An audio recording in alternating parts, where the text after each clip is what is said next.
Class 11 physics important question में मेरे सभी शेरों श्रेणियों का एक बार फिर से ताबड़तोड़ स्वागत है। फ्रिक्शन घर्षण वाले चैप्टर को मेरे भाई आज जो है गर्दा गर्दा मचाया जाएगा। इस छोटे से वीडियो को देखो। अच्छा, फ्रिक्शन ये क्या होता है बताओ। देख भैया, जैसे मान लीजिए कोई वस्तु है या आप ही मान लीजिए हम ही हैं, ठीक है ना, गति कर रहे हैं ना, गति कर रहे हैं मेरे भाई, गति कर रहे हैं। तो मेरे पैर के नीचे जो धरातल है, जो तल है, गति हो रही ऐसे, तो गति के ठीक विपरीत एक विरोधी बल कार्य करता है। अच्छा, जब कोई वस्तु किसी वस्तु पर या तल पर गति करती है, कर रही है, गति करती है, तो गति के ठीक विपरीत यहाँ एक विरोधी बल कार्य करता है। उस विरोधी बल को घर्षण बल बोलते हैं। अच्छा, इस गुण या घटना को घर्षण कहते हैं। पापा के 3-4 बेटे होते हैं ना, उसी प्रकार घर्षण के भी कई टाइप होते हैं, कई बेटे हैं। स्थैतिक घर्षण बल, कोई पिंड रखा गया है, अभी मैं आपको व्हाइट बोर्ड पे ले जाऊंगा। पिंड रखा गया है, उसको आप खींच रहे हो, ऐसे खींच रहे हो, लेकिन ससुरा टस मस नहीं हो रहा है, वहीं पर है, तो गति के ठीक विपरीत लग रहा है घर्षण बल। लेकिन पिंड क्या है, विरामावस्था में है, चुपचाप है, तो हम लोग बोलते हैं पिंड की विरामावस्था में लगने वाले घर्षण बल को, पिंड की विरामावस्था में मतलब पिंड क्या रेस्ट में, बॉडी क्या रेस्ट में है, लगने वाले घर्षण बल को, फ्रिक्शन को क्या कहोगे, स्थैतिक घर्षण बल कहते हैं। अच्छा, सीमांत घर्षण बल किसे कहते हैं? अब देखो, स्थैतिक घर्षण बल के अधिकतम मान को सीमांत घर्षण बल कहते हैं, लिमिटिंग फ्रिक्शन फोर्स कहते हैं मेरे भाई। व्हाइट बोर्ड पर ले चलेंगे, गर्दा गर्दा वहाँ पे मचाओगे। पहले सुन लो यम के सर की जुबानी, फ्रिक्शन की कहानी, ठीक है। उसके बाद भैया आएगा गतिज घर्षण बल।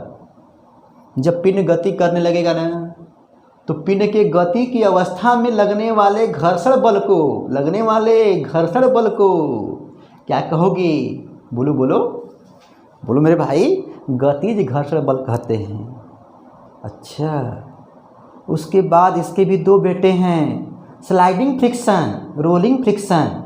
जब कोई पिंड ना सरकते हुए, सरकते हुए, फिसलते हुए जब गति करता है, तो उस समय जो लगता है घर्षण स्लाइडिंग फ्रिक्शन कहलाता है, सर्पी घर्षण कहते हैं। और जब पिंड ना बिना फिसले लुढ़क लुढ़क के जब चलता है, तो उसको कहते हैं रोलिंग फ्रिक्शन, ठीक है ना मेरे भाई। तो फ्रिक्शन को कच्चा चबाने के लिए अभी और सारी बातें हैं, ठीक है ना। तो ये भैया पार्ट 1 है। आओ मेरे भाई, गर्दा गर्दा मचाते हैं, ताबड़तोड़ आग लगा देना, बुढ़ापे तक याद रहेगा। और सीमांत घर्षण बल के नियम भी होता है। आओ चलते पढ़ते हैं, ठीक, व्हाइट बोर्ड पर। मेरे शेरों श्रेणियों, ये देखो आप लोगों के लिए पहले से मसाला लिख दिया गया, लेकिन इस मसाले को ना याद नहीं करना है, याद नहीं करने देंगे हम आपको। आपके दिमाग पर मेरे भाई यहाँ पे जो है छप जाएगा, ठीक है। ये यूपी बोर्ड विथ एम के सर जी का वादा है। देख भैया, घर्षण बल, जैसे मान लीजिए भैया ये कोई पिंड है, ठीक है। यदि गति जो है इधर कराओगे, इधर मेरे भाई, ठीक है, तो घर्षण बल किधर लगेगा? इधर।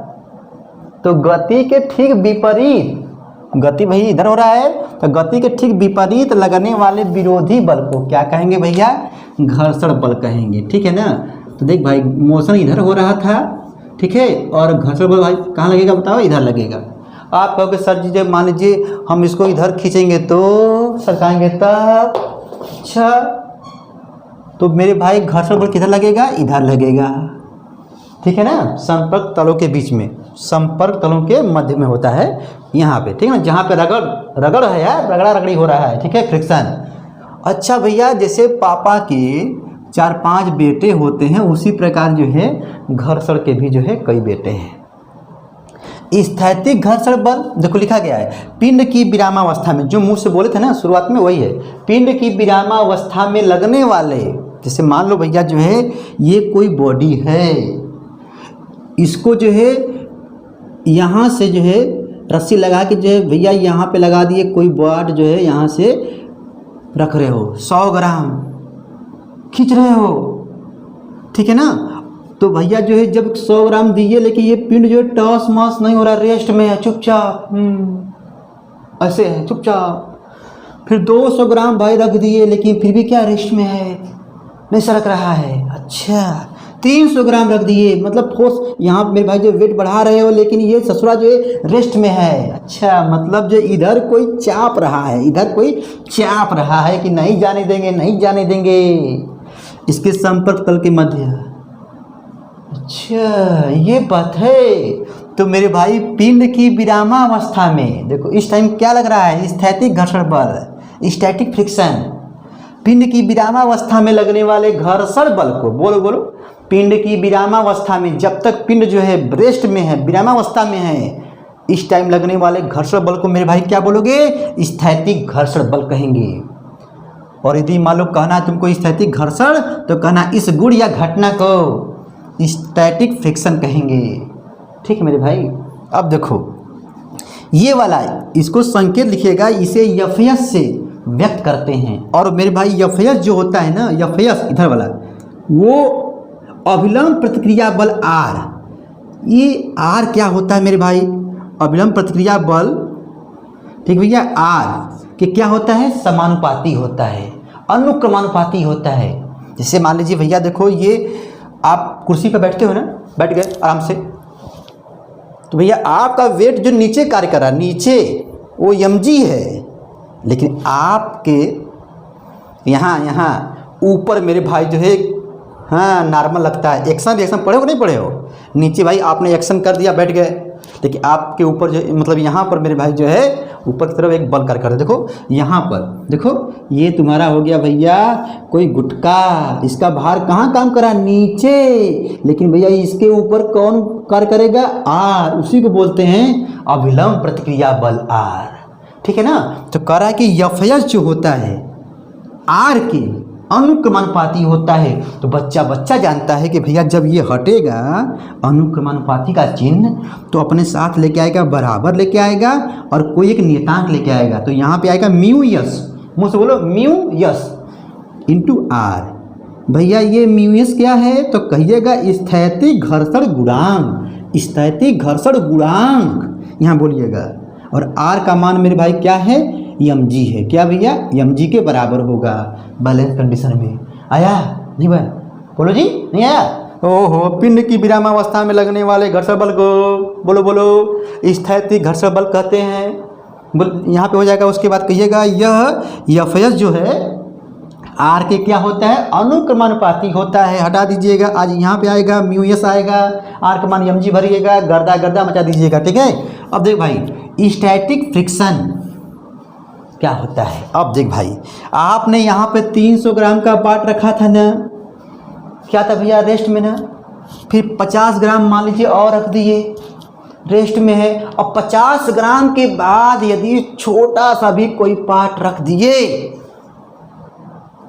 ये चलने वाला, ऐसे हिल रहा है, चलने वाला, चल नहीं रहा है, चलने वाला, फिसलने वाला, फिसल नहीं रहा, गति करने वाला, अभी गति करने वाला है, क्या नहीं है। ओ हो, इसका मतलब ये हुआ कि स्टैटिक फ्रिक्शन जो लग रहा था, अब उसका अधिकतम मान हो गया, अधिकतम मान हो गया 350 के बाद। एक एग्जाम्पल दिए हैं, तो क्या बोलोगे, स्थैतिक घर्षण बल के अधिकतम मान को, मैक्सिमम मान को क्या बोलोगे बताओ, सीमांत घर्षण बल कहते हैं, सीमांत घर्षण बल कहते हैं। ठीक है, सीमांत घर्षण कहते हैं, कुछ भी लिखिएगा। अच्छा, संकेत में देख भाई, आपके बुक में मिलेगा यफयस मिलेगा, लेकिन आप लिखिएगा यफयस इंटू, यहाँ पे ब्रैकेट में रखा है मैक्स, यफयस मैक्स, यफयस मैक्स। क्यों बोलिएगा, स्थैतिक घर्षण बल के, बोलो बोलो मेरे साथ, स्थैतिक घर्षण बल के अधिकतम मान को सीमांत घर्षण बल कहेंगे। ठीक है। और मेरे भाई सेम यही बात फिर लिखना होता है, यह अभिलंब प्रतिक्रिया बल आर के मेरे भाई क्या होता है, समानुपाती होता है। अच्छा देख भाई, यहाँ पे क्या लिखा है, प्रोपोर्शनल ना, हटेगा ना तो क्या आएगा, नियतांक आएगा, तो यहाँ भी आएगा म्यू यस, लेकिन यहाँ पे भैया इसका नाम रखिएगा सीमांत घर्षण गुणांक कोफिशिएंट होगा भैया स्टैटिक फ्रिक्शन का, ठीक है ना।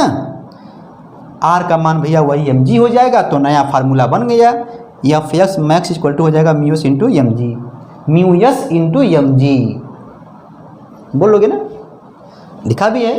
अब देखो भैया, अब जो है 350 ग्राम के बाद जो है मान लीजिए 10 ग्राम रख दिया ना, तो पिन अब चल रहा है, गति कर रहा है मेरे भाई। तो आप बताइए पिंड की गति की अवस्था में, ओहो, पिंड की गति की अवस्था में लगने वाले, बोलो बोलो मेरे साथ बोलो, पिंड की गति की अवस्था में लगने वाले घर्षण बल को, घर्षण को गतिज घर्षण कहते हैं। कुछ लोग कहते हैं गति घर्षण कहते हैं, काइनेटिक फ्रिक्शन कहते हैं, डायनेमिक फ्रिक्शन कहते हैं, अंग्रेजी में हो गया। अच्छा, और भैया इसका संकेत होता है एफ के, और एफ के जो होता है ना, ये भी आर के क्या होता है, प्रोपोर्शनल होता है। अब बताओ, फिर ये हटेगा भैया, आएगा म्यू के इंटू आर, आर का मान क्या होगा एम जी, और भैया म्यू के को क्या बोलोगे बताओ, बोलो मेरे भाई, गति का घर्षण गुणांक कहेंगे, गुणांक आ जाएगा, ठीक है ना। और देख भाई ये भी जानिए इसके टाइप में स्लाइडिंग फ्रिक्शन और रोलिंग फ्रिक्शन।